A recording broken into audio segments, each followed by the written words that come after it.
breathless. Come on.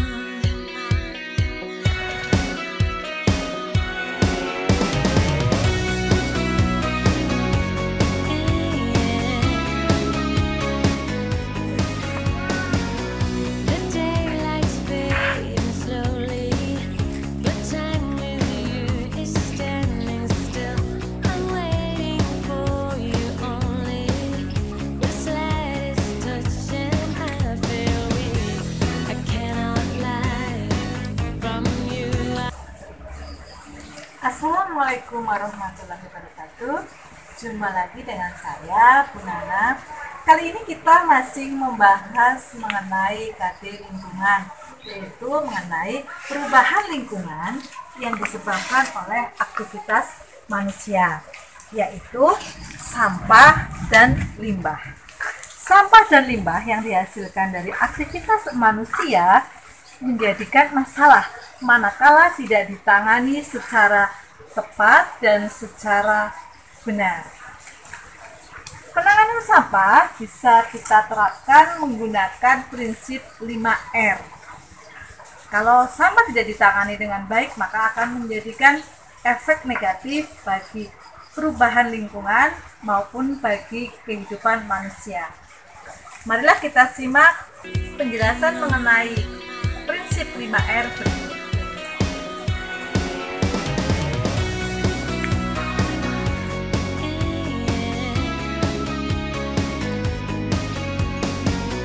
The daylight's fading slowly, but time with you is standing still.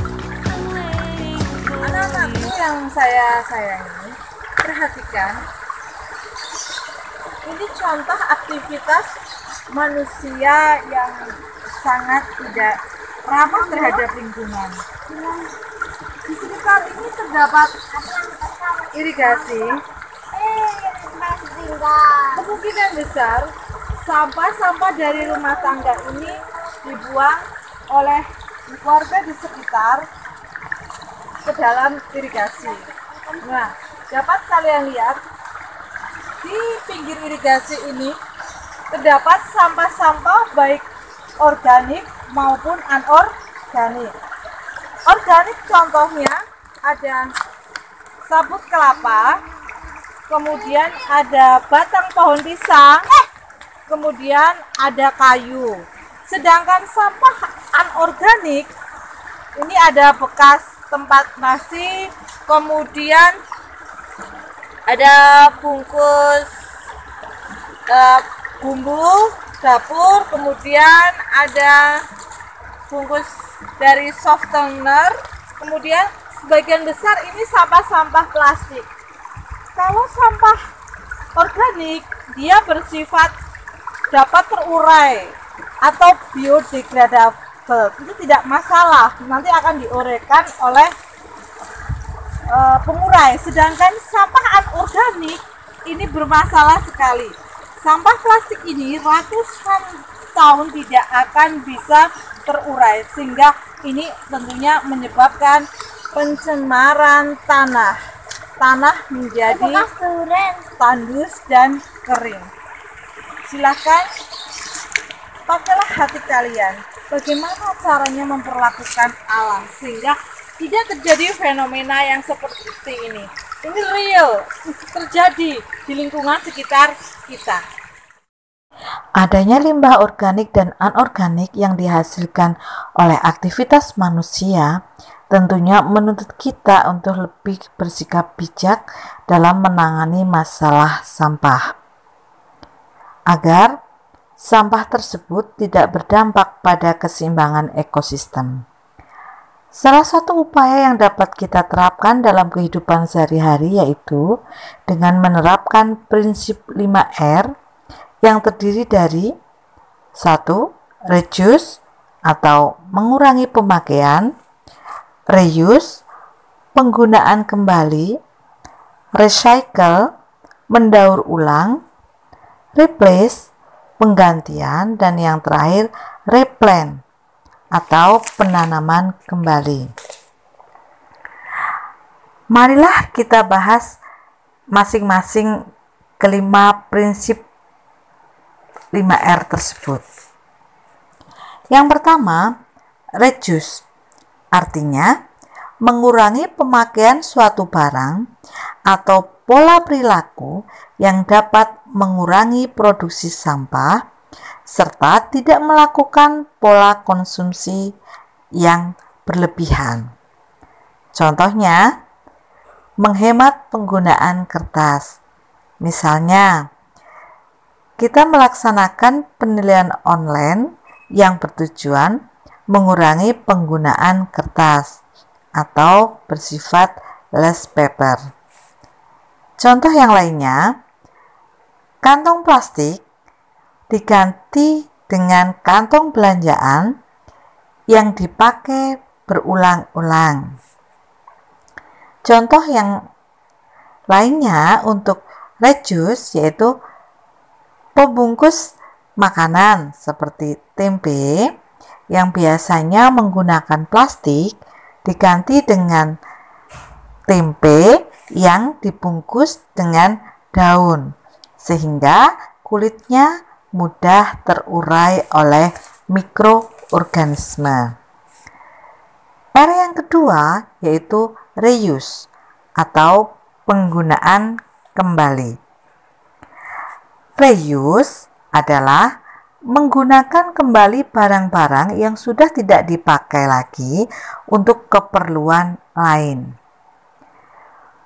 Prinsip reuse ini, barang-barang yang sudah tidak terpakai tidak mengalami pengolahan, tetapi hanya dialihfungsikan untuk keperluan lainnya. Contoh, menggunakan botol minuman air kemasan atau plastik kemasan minyak menjadi tempat untuk menanam bunga atau tanaman sayur-sayuran. Contoh yang lainnya, menggunakan kaleng kemasan produk tertentu menjadi tempat alat-alat rumah tangga seperti gunting, pisau, dan lain sebagainya.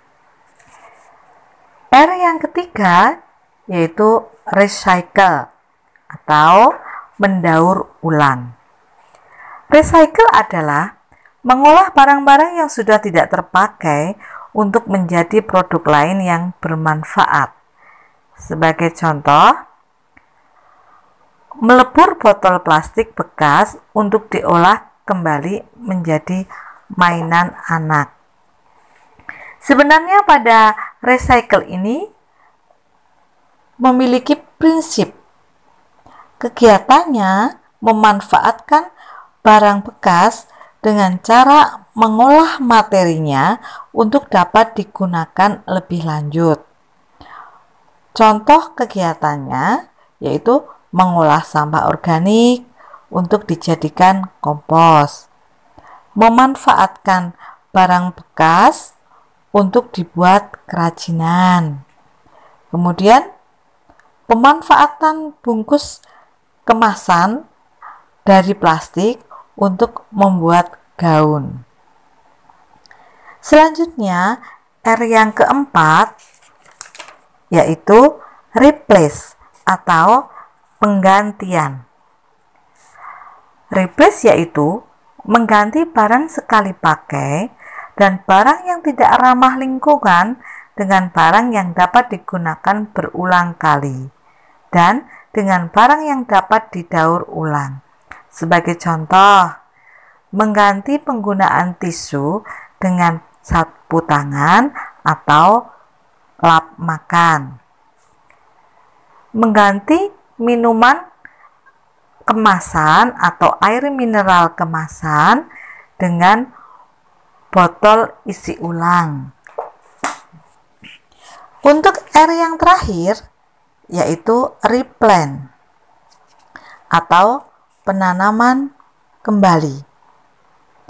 Kegiatan penanaman kembali sering juga disebut reboisasi. Contoh nyata untuk kegiatan replant dalam kehidupan sehari-hari yaitu melakukan reboisasi hutan, melakukan reboisasi hutan mangrove atau bakau pemanfaatan pekarangan secara optimal untuk mengurangi pemanasan global atau global warming.